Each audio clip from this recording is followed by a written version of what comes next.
नमस्कार, खबरनामा हरियाणा आप देख रहे हैं। आप जानते होंगे कि हरियाणा के कुरुक्षेत्र में माता पार्वती जब सती हुई थी, उनके दाहिने पैर का टकना कुरुक्षेत्र में गिरा था। तो वहाँ एक मंदिर बना हुआ है जो जिसकी अपनी ही अलग एक आस्था है। लेकिन फिलहाल हम आपको एक ऐसा मंदिर दिखाने वाले हैं जो सिद्ध पीठ है। जी हाँ, बिल्कुल। इस मंदिर का इतिहास ये है कि यहाँ बताया जाता है कि बाबा काली कमली वाले हुआ करते थे, जिन्होंने माता काली की आराधना की, उनकी तपस्या की और फिर माता काली ने उनको साक्षात दर्शन दिए। तो फिलहाल हम इस मंदिर में मौजूद हैं। इस मंदिर की अपनी ही अलग एक आस्था भक्तों के साथ जुड़ी हुई है। फिलहाल आप देख सकते हैं हर रोज मंदिर में ऐसे ही भक्तों की भीड़ जमा होती है। तो फिलहाल हम इनसे पूछने की कोशिश करेंगे। जी सर, क्या नाम है आपका, क्या बताना चाहोगे मंदिर के बारे इस मंदिर की बहुत ही मान्यता है। जिसने भी यहाँ मन्नत मांगता है उसकी पूरी होती है। बहुत बहुत पुराना मंदिर है। में? डेली आते हो? हाँ, जब भी मैं एक्चुअली दिल्ली से हूँ, जब भी कुछ क्षेत्र आना होता है यहाँ ज़रूर आता हूँ। तो देखिए, बड़े दूर दूर से भक्त यहाँ पर आए हैं। एक इस मंदिर की अपनी ही अलग एक आस्था है। फिलहाल आप हम मंदिर के अंदर जाएंगे और भक्तों से पूछेंगे कि इस मंदिर की क्या विशेषता है और इस मंदिर को सिद्धपीठ आखिरकार क्यों कहा जाता है। तो फिलहाल आप देख सकते हैं कि भक्त यहाँ पर पूजा कर रहे हैं। फिलहाल हाँ जी, आप क्या बताना चाहेंगे मंदिर के बारे में? ये मंदिर के बारे में, ये मंदिर बहुत प्राचीन मंदिर है ये। और यहाँ काली कमली बाबा जी हुए हैं। बहुत महान पुरुष हुए हैं वो। उन्होंने वो वस्त्र भी काले ही डाला करते थे, काले के भक्त थे वो। माँ काली की उन्होंने यहाँ पूजा करी। माँ काली जब प्रसन्न हुई उनसे तो उन्होंने वरदान मांगा, भी बोल वरदान मांगो। उन्होंने कहा कि मैं तो ये चाहता हूँ कि आप यहाँ स्थापित हो जाएं, जन कल्याण के लिए आप यहाँ स्थापित हो जाएं। तो उन्होंने कहा ठीक है, मैं यहाँ स्थापित हो जाऊँ। फिर ये महाराज जी कलकत्ता गए, वहाँ से मूर्ति लाए हैं ये, और मूर्ति लाकर यहाँ स्थापना की है। और जब से ये सिद्ध पीठ है, यहाँ लोगों की बड़ी मनतें पूरी होती हैं। बिल्कुल साक्षात है ये।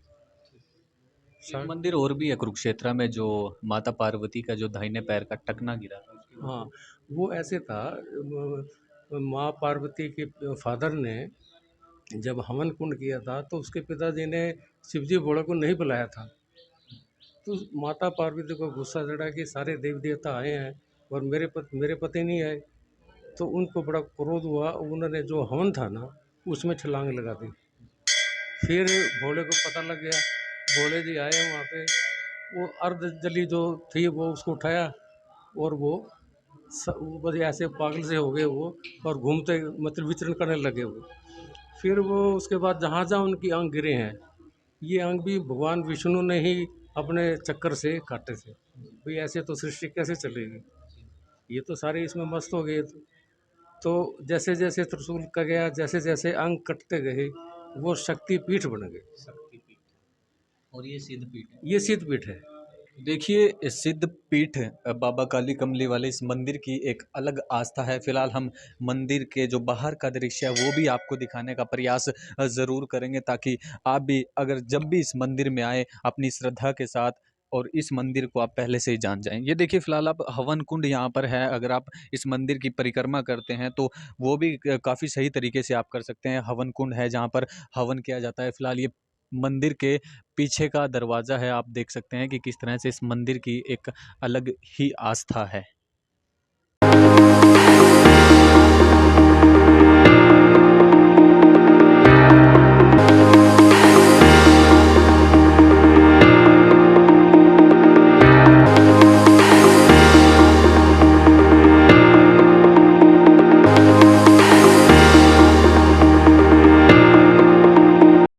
चंडी भद्रकाली मंदिर बाबा काली कमली वाला पंचायत क्षेत्र कुरुक्षेत्र में स्थित है।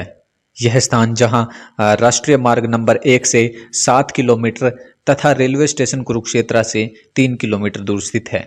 इसके उत्तर में श्री कृष्ण संग्रहालय पनोरमा और पूर्व में सन्निहित सरोवर तथा पश्चिम में ब्रह्म सरोवर को जाने वाला मार्ग स्थित है। यह क्षेत्र एक धार्मिक एवं परोपकारिक संस्था है। इसकी स्थापना सन 1880 में स्वामी विश्वसुदानंद जी महाराज बाबा काली कमली वाले ने की थी।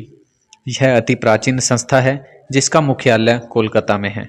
कुरुक्षेत्र, हरिद्वार और ऋषिकेश में इसकी विशाल आश्रम है। उत्तराखंड के हजारों फीट ऊंची पर्वत शिखाओं पर स्थित चारों धाम के दुर्गम रास्ते इसी संस्था की देन है। इसी संस्था द्वारा कुरुक्षेत्र में पंचायतीय क्षेत्र स्थापित है जो लगभग 5 एकड़ में फैला हुआ है। इसके 2 कोट द्वार पश्चिम तथा दक्षिण की ओर ब्रह्मसरोवर को जाने वाले सड़क भी स्थित है। कई पुरानी इमारतों के अतिरिक्त एक नया यात्री कॉम्प्लेक्स भी बना हुआ है जहां बाहर से आए हुए यात्रीजन ठहरते हैं। सूर्य ग्रहण, सोमवती अमावस तथा अन्य धार्मिक मेलों के अवसर पर जहां भजन कीर्तन, प्रवचन तथा भंडारे का आयोजन भी किया जाता है। इसी क्षेत्र में मां चंडी भद्रकाली का सैकड़ों साल पुराना अद्भुत मंदिर भी स्थित है जिसकी वास्तु शिल्पकला बेमिसाल है। अष्टकोण वाले मंदिर का शिखर वर्गाकार उठा हुआ है। सिंदूरी रंग की झलक लिए हुए चूने की मिट्टी से बनी मंदिर की इमारत बहुत सुंदर लगती है।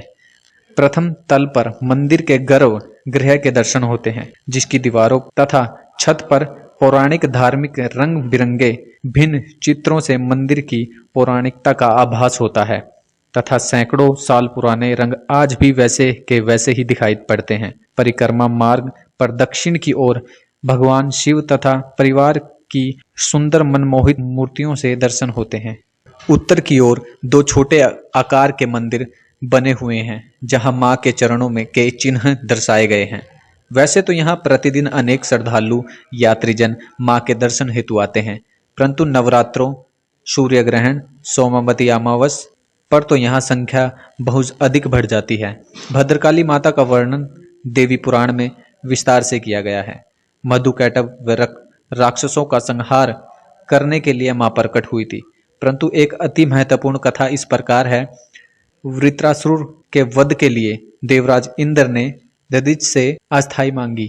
उन्होंने प्राण त्याग दिए तथा इंद्र ने उनकी अस्थियों से वज्र बनाकर वृक्षासुर का संहार किया था।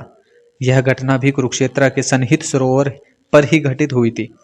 इंद्र ऐसा सोचकर विचलित रहने लगे कि दधिच मेरे कथा अनुसार अपनी अस्थियां मुझे देने के लिए अपना शरीर त्याग कर स्वर्ग चले गए। इस कारण मुझे ब्रह्म हत्या का पाप लगा, परंतु ऋषिगणों ने उनको समझाया कि वह तो जीवन मुक्त थे, स्वेच्छा से स्वर्ग गए, इस कारण आपको यह दोष नहीं लगेगा।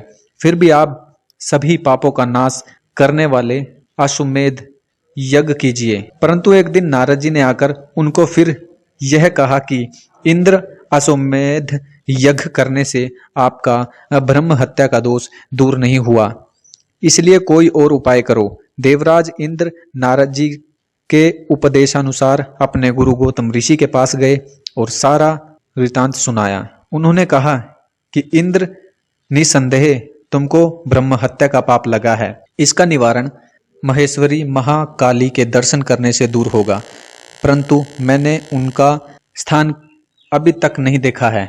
देवराज के आग्रह करने पर गौतम ऋषि ने उसके साथ ब्रह्मा जी के पास